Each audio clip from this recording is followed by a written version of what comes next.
Good afternoon, everyone. I'm Pragya Kaur, and today I'll be talking about our paper, Gestatten, Estimation of Users' Attention in Mobile MOOCs from Eye Gaze and Gaze Gesture Tracking. In massive open online courses, it is often observed that the learners are not completing the course due to the lack of their attention.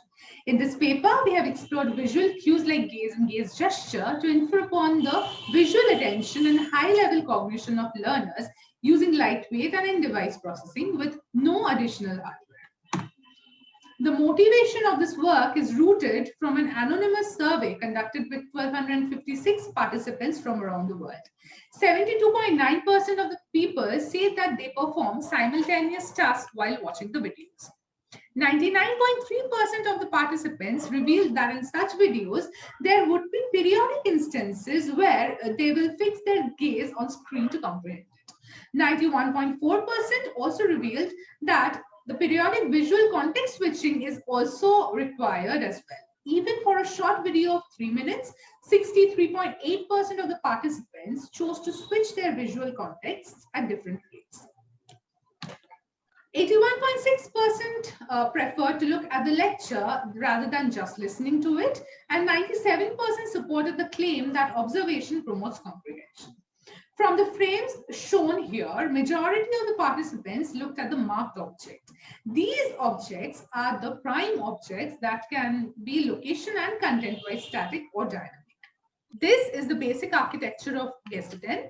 In an offline module, the lecture videos are processed to trace the prime objects using the pre-trained mobile net to generate their instantaneous location on frame and the shift in each consecutive frame.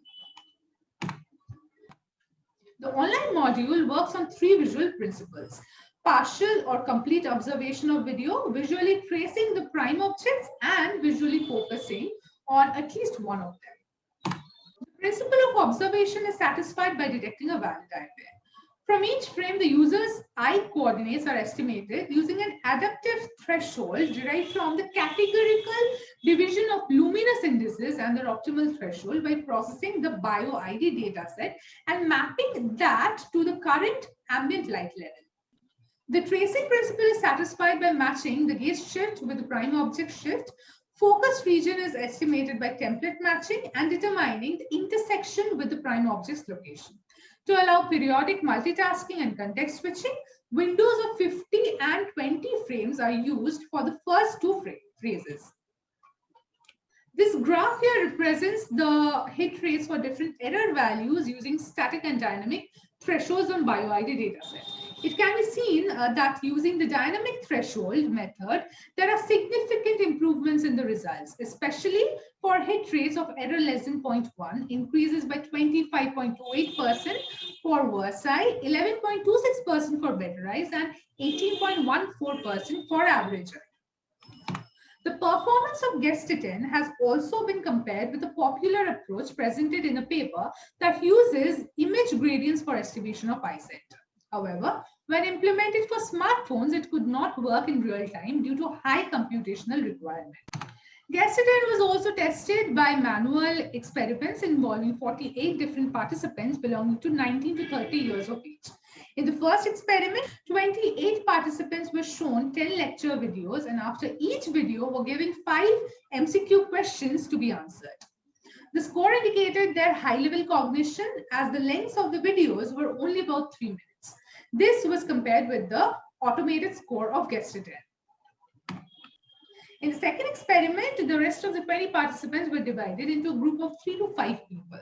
Each of the group members had to use the application while others gave them manual scores based on their perception of his or her attention under different lighting conditions.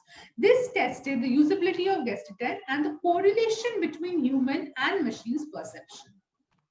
From the first experiment, it can be seen that the correlation between manual and automated scores is high. Only for videos 4 and 6, the scores differ as they are mainly audio-based lectures with no prime objects. Participant-wise score distribution shows a high correlation along with Gestatten's ability to distinguish attentive participants from the non-attentive ones. The average error here is 8.6. From the second experiment, it can be seen that for the groups of optimal size under normal lighting conditions, the agreement between the estimator score and the Gestatten scores are high, thus inferring that even if manual estimation may fail due to large group size and estimator's position, the automated scores can be reliable. 76.31% match was also found between the actual and the estimated gaze region.